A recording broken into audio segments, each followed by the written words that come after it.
Can you guys hear me out there? I can. I'm just going to see if anybody can comment um, on the webinar. Can you guys hear me out there? I can. So there's going to be. All right. Looks like we're good. Okay. All right. So this is our first edition of Smalley Talk. We've got a special guest today, Jim Root. Let me just figure out how to share the screen with both of us here. Saw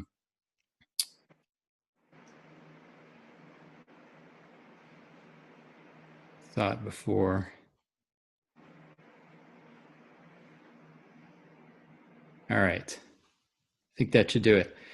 All right. So Jim is a blessed individual. He got to take 2 years to travel the country, just in the hunt for the largest smallmouth bass. Wrote a book about it, and that's available Amazon as well as his website. Fantastic book. We'll talk a little bit about that later. But Jim Root, just tell me, how did you become hooked on smallmouth bass fishing? Bad friends that didn't warn me about them, and then just took me smallmouth fishing. Some of them are in this group. I saw Brian Campbell in this group the other day. Brian is one of those guys that taught me some stuff about smallies. His best friend Carl Sickles, one of the first really crazy smallmouth days I ever had at Oneida was with Carl. Guys like Larry Mazer, Bill Lortz, Jimmy Kennedy. Those are all local guys from New York that are just smallmouth geniuses, and I really learned a lot from them. So, how old were you at that time? I was already in my 30s. I didn't catch, when I was younger, I was a predator fisherman because my grandfather held the West Virginia state record for tiger muskie for 54 years or something like that. So that was all I wanted. That was all I chased was big northerns, big muskies, tiger muskies. I didn't really get into bass fishing until I was maybe my middle to late 20s. So it was not an immediate thing for me. Right. Cool. And then were you a tournament fisherman for a while, or what? Yep. And I liked fishing tournaments. What's frustrating, or what really drove me out of that, was that I hated just either falling on my face, having a great practice, and then it comes, the wheels come off, or having to fish places where it just wasn't good. It was I don't want to go fishing there. It sucks. I want to, why do we have to go fish there when over here it's on fire? Why right, can't right. So, and then more and more, all I really wanted to do was to be able to fish for a living. And once I started to be able to have that opportunity, I don't think you will ever see me, you may see me fish a tournament here or there. You'll probably never see me fish a tour. Having way too much fun. I'm in Venice, Louisiana right now with Emily. We just went had maybe the craziest day of redfish fishing ever with John Lemley, our guide down here, run and gun. If you want to fish for redfish, you need to go with him down here in Louisiana. The guy is sick. I can't tell you how much fun we had, but I wouldn't be able to do this if I was fishing the tour. I'd have to go wherever. Right. So. Well, it's nice you can get out of the cold weather. A lot of the smallmouth bass territory right now, except for maybe Tennessee, is in winter still. We're getting snow this weekend. So, it's nice to be able to do that. How were you, when you wrote your book, did you take the 2 years off to get enough information or to discover the best smallmouth bass fisheries, or was that kind of just a byproduct of you being able to do that? What was your goal in taking those 2 years off and just traveling, catching smallies? just writing my book. I really wanted to write it and be present while I was writing it. Like, I would go and like actually target smallmouth with jerk baits, and then I would go write the chapter on jerk baits so that it was all fresh in my mind. I could say this is because you forget little things, you forget the little nuances or the tricks that you have to do when they're not overly aggressive. So it's that was a real blessing to be able to have that time. You know what I mean? To be able to, and I fished with a lot of hammers. Like fishing with Zona, that took 4 months to pull off. That wasn't something where we were just like, oh yeah, like pick a date. Like we had like 6 dates, I think, and they all got, this one didn't work, and then that one didn't work, and then, I mean, that's why it's not like we said, yeah, let's go fishing on Pearl Harbor Day and freeze to death. I mean, that was our last. I actually was ducking calls from my publisher because I was so late that I knew, like, I couldn't take those calls because they weren't going to give me another extension. But I just needed that. I knew that date, our last date, was a hard date. I knew that he was going to keep it and that I would. That must have been awesome fishing with Mark Zona. Some new vocabulary for you, right? Mark is the most selfless person in the fishing industry that I've yet to meet. He, I can't. There's not enough nice things that I can say about him.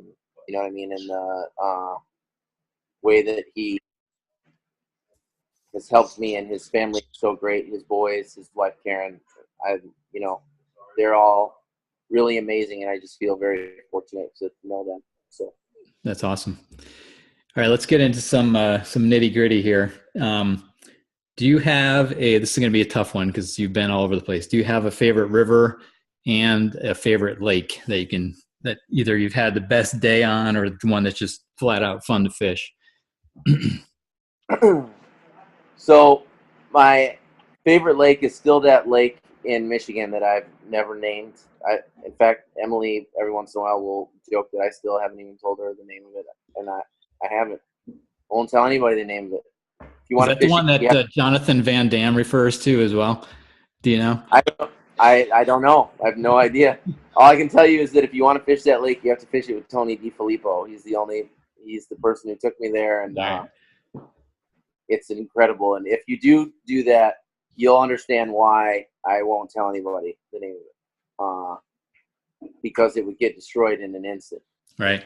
It's really not big, but our best 5 went 30 pounds, and the reason why I love it so much is because it's so small that it could never get blown up. You could fish it in 40-mile-an-hour winds and still catch it. So that lake, I mean, Can't be named. I'm really fortunate being where I'm from in New York. Ontario is incredible. Erie, Champlain, places, you know what I mean? Mille Lacs is incredible. If you haven't been to Mille Lacs, it's so funny to see that list. Freddie Roman posted this list the other day about how somebody, I can't remember who it was, they posted the top 8 lakes in the country, and Mille Lacs wasn't on the list. I was like, Wow. well, they definitely didn't fish those 8 lakes that they put on there then, because they wouldn't have put Dale Hollow on there and not Mille Lacs. Anyone who's been to Mille Lacs and knows how to use their graph knows what I'm talking about, because that's all you need. If you know how to use your graph, you can have a tremendous day up there.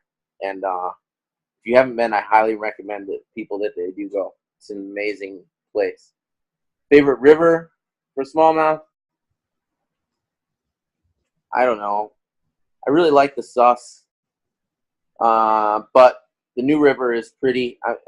I'm going down there again in April for 2 days, and we're fishing an even shallower section where we have to go in with rafts, and I'm pretty excited about that. This area really doesn't get a lot of pressure at all because not many people have the kind of equipment that it takes to get there, and it's in the mountains, so this is a pretty awesome experience all around. That's awesome. Cool. All right. What do you think? Do you think it's harder to find smallies, or do you think it's harder to get them to bite if you know they're Find there? find them. Finding. Talk about Yep. that. Talk about the difference between largemouth and smallmouth in finding them. Well, largemouth are just under docks or any, under any shade. You can, if you find a dock, I mean, there's going to be largemouth under that dock forever. There will always be, it's like, it's kind of like shooting a big buck. Like if you find a place, a funnel where there's a big buck, you can shoot a big buck there pretty much every year. That's why a lot of these guys who get their big bucks get them all the time. Right. Smallmouth are so nomadic. I mean, it's incredible how many miles a day they can swim. So you can catch the crap out of them for 5-6 days in a row and go back there on, day 6 or 7, and it's ghost town. I mean, that's what's so frustrating. The guy that we were with today said his dad went fishing, in Lake Erie a few years back. They caught 100 fish. They went back there the same day a year later and only caught 4.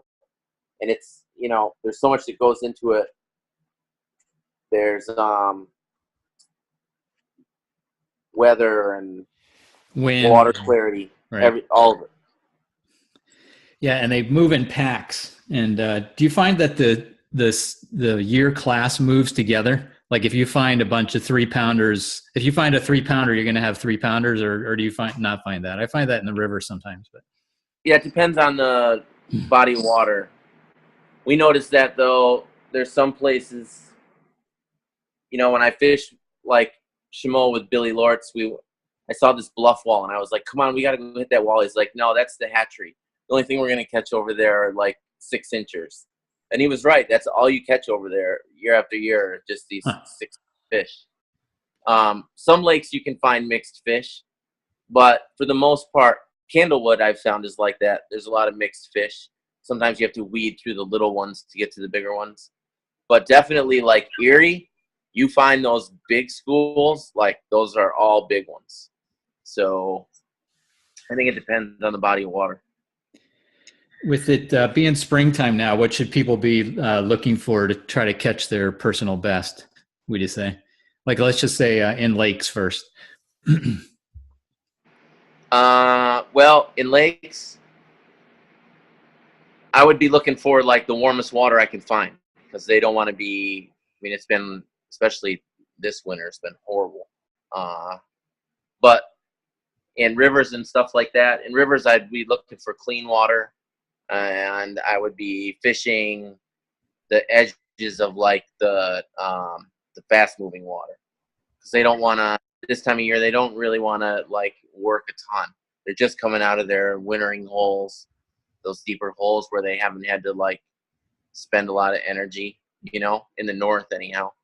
Um, and in the south, it's tough right now. We went down to Tennessee for 4 days, only caught 3 fish because they had Yankee weather while we were there, and it was like 32 degrees and snowing every day, and I froze. I didn't even want to get out of the car.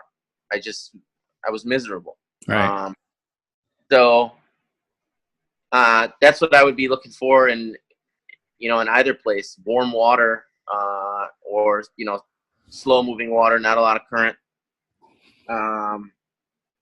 That blade bait is money bait right now in the spring, but you don't want to fish it like a traditional blade bait. You want to chuck it and wind it like a crankbait and let the fish tell you how they want it. Like when you roll up, especially if you're fishing like a shoal or something like that, roll up on an area, throw it out there and like fan cast the area and throw it out, let it hit the water and then reel it in. I'm talking about the steel shad, not just any blade bait. The steel shad is bigger and the weight is further back on the nose. I'm going to give away a bunch of them.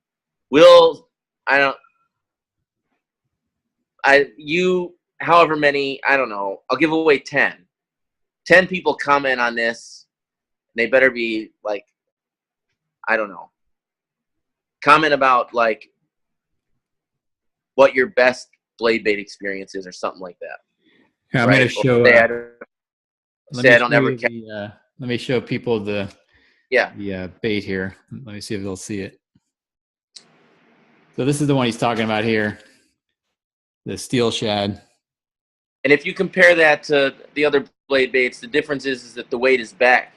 Unlike the Binsky and them, it's all the way up on the nose. By Okay. having it back, you can fish it like a crankbait or a spinnerbait or even a swim bait. So throw it out and let it hit the water, and then just start reeling it, and just reel it fast enough so that you can feel it doing this, and you'll feel it. The 3/8 one, I prefer to throw that on a spinning rod. The bigger one, like the XL, then you have to throw that on a casting rod. But the other one, I prefer to throw it on a spinning rod, like a tube rod with like 8-pound fluoro.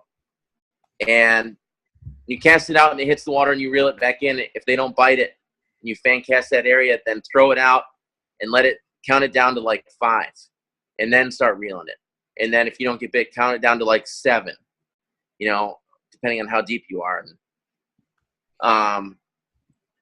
Gold, especially this time of year, is really good. So is that sexy shad pattern is also this time of year. Those are my 2. I'm going to Erie in 3 weeks with Danny Jones, and that'll every single person, there's going to be 2 boats and 4 of us there, and everyone, I guarantee you, in those 2 boats will be throwing that blade bait. Now, do you can you use that in rivers as well without worrying about getting hung up too much? Just to do it more of with the pattern you're talking about in the beginning, just fanning it out. And yeah, you won't get hung up as much fishing it that way as you will when you're fishing it on the bottom. But right, definitely, if you're fishing that in like the sus, for whatever reason, they only want the gold one in the sus. I can't get them to eat anything else. And there's a guy that fishes the sus all the time. His name is Robbie Phillips, and Robbie has a jet, and I fish a lot of areas with him around like Great Bend and stuff that you can only access with a jet boat. And every time I have a new color or something like that, I'll take it there and I'll try it, and he just smokes me nonstop with that gold pattern until eventually I have to like stop throwing it and just give in and throw it because it's already up on me like 20-0. So yeah, I tend to have ADD when I'm fishing. I want to try all different stuff. Whereas, one of the guys I fish, he just tube, and he if I don't give in, he beats me on that. So, all right, let's get to a few questions from the people on Everything Smallmouth. So Will Daniels asked, how does barometric pressure affect smallies? And, what determines your lure selection? So first of all, the barometric pressure thing. Definitely impacts them more than largemouth, I think. And so you have to think of the barometer as like the roof in your house, okay? And depending on how tall you are, you like to have a certain amount of space between your head and the ceiling as like a comfort level, right? If the ceiling is too low, you're just like afraid you're going to hit your head, kind of you walk gingerly around, or you don't, and you do end up hitting your head. And so when the pressure drops, that moves. And so what it does to smallmouth is it will push them deeper. Now, a lot of people think, oh, well, when the pressure falls, that's the best time. That's when you want to catch them. And I used to think that too. I'm not quite of that same belief anymore. The reason why people catch them so well is because the fish are moving, they're active, and they're, you're throwing a reaction bait. There's usually a front coming when the pressure's falling. So that's really the cause for that. In my opinion, the best pressure you can fish is constant. When it's not rising, it's not falling, you have the same pressure for like 4 days. It's easy to figure out a pattern then, because the fish aren't going to be impacted by the weather like they are when it's, you got some crazy front where it's like dropping and rising and dropping and rising. Those fish are going to be scattered. They're going to be all screwed up. That air sac in their body, when the pressure moves like that, it hurts. It actually like can physically bother them, which can cause them to not want to eat real good. So there's my answer. Awesome. And then when you hit a new body of water, it's even something that what do you know? How do you know to go to certain lure first, or is it just gut instinct at this point? Well, Or is it just I what mean, you're having it fun really with at the time? it, it really depends on the time of year, Yeah. but uh, I use two search baits the most when I hit a new lake, and I look for a shoal or a point so that I can try to get a gauge on where the fish are. But I fish fast. I mean, I love throwing a spinner bait or that blade. I catch fish on that blade bait all year, not just in the winter. And a swim bait. Those are my. I mean, I never stop fishing those, and that's what I use for the most Cool. part to find that. And if I'm fishing, unless I'm fishing a lake like Mille Lacs or Erie or Ontario, where I know the fish are deep, then I'm going to have tubes and drop shots tied on, and basically like video game fishing, so I Right. can find them. Once Yeah. I find them, then I'll start, throwing stuff at them. I think you probably already answered this question, but what's your favorite underrated lure for smallmouth bass? And I think, uh, you know, I won't put words in your mouth, but it sounds like the blade bait because not many people are fishing it, not many people are talking about it. But I'd probably call that an underrated lure. But it seems to be your Yeah, new. I mean, nobody throws it like me for the Right. most part. People that do don't talk about it like I talk about it. People for the most part, put it down in winter. What's crazy about that is like you have to understand how cyclical fish are, right? So whatever you catch fish on whatever you catch smallmouth on in the winter, you can catch them on the same bait for the most part and in the same place in the summer. They're deep. They're deep in the winter. They move shallow to spawn in the spring. They go deep in the summer. For the most part, there are some places like Oneida where you can catch a 4-pound smallmouth in 5 inches of water in the dead of summer. But for the most part, they go back deep. They come shallow again in the fall. Then they go back deep again in the winter. And they're eating the same kind of baits. So absolutely you can catch fish on a blade bait in the summer, working it the same way you work it in the wintertime. Why people don't do it more, I don't know. But I also think I think the spinnerbait gets lost. Everybody talks about chatterbaits now, and spinnerbait is one of the best smallmouth lures. I'll chuck that thing in like 30 feet of water, and I'm burning it across the top, and they will still smoke it. That's the other thing you need to remember. That's why I use a lot of, when you say what's the bait that you use when you're looking, they're maybe not like the absolute surface, but they're in the Right. top 5 feet of the water column because smallies will always come up. They'll very rarely go down, but they will always come up. So even if a fish is in 10, 15 feet, if you've got a bright lure or a lure that makes a lot of noise or throws a lot of vibration like that blade bait does, those fish will have no problem coming up to eat it. So Awesome. And the swim baits too. What's your favorite there? So I don't mind telling you this. It's Reaction Innovation, and I'm not sponsored by them. I pay for them like everybody else. I've spent probably $4,000 on those baits in the last 4 years. I've never gotten a single skinny dipper for free. Yeah, my buddy turned me on to them too. Yeah, I mean, white trash is my favorite color. Sungill is my second favorite, and then probably Houdini is my third favorite. But white trash is that's the one I throw the most, and it's not white.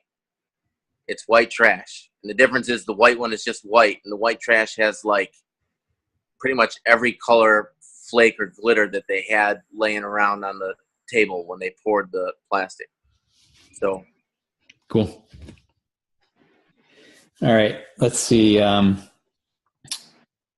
When you're out on a lake, what percentage of time do you spend like searching with your electronics versus actually fishing and casting? depends on if it's a new lake, but I usually don't. I don't spend that much time looking anymore. I mean, I usually have a pretty good idea of like where I can find fish. Um, I'm more like running areas. The nice Right. part about all these map systems now is that we can study them in advance. I can look at my computer screen or even on my iPhone, my tablet, and I can say, okay, I'm going to look here. I'm going to look here. I'm Right. going to look here. These areas look good. This looks juicy, whatever. And then I'll just have like a game plan, and most of the time is spent running. So, Right. All right. One last question from one of the fans. Have a smallmouth bass fisherman in Texas, and he's caught a few.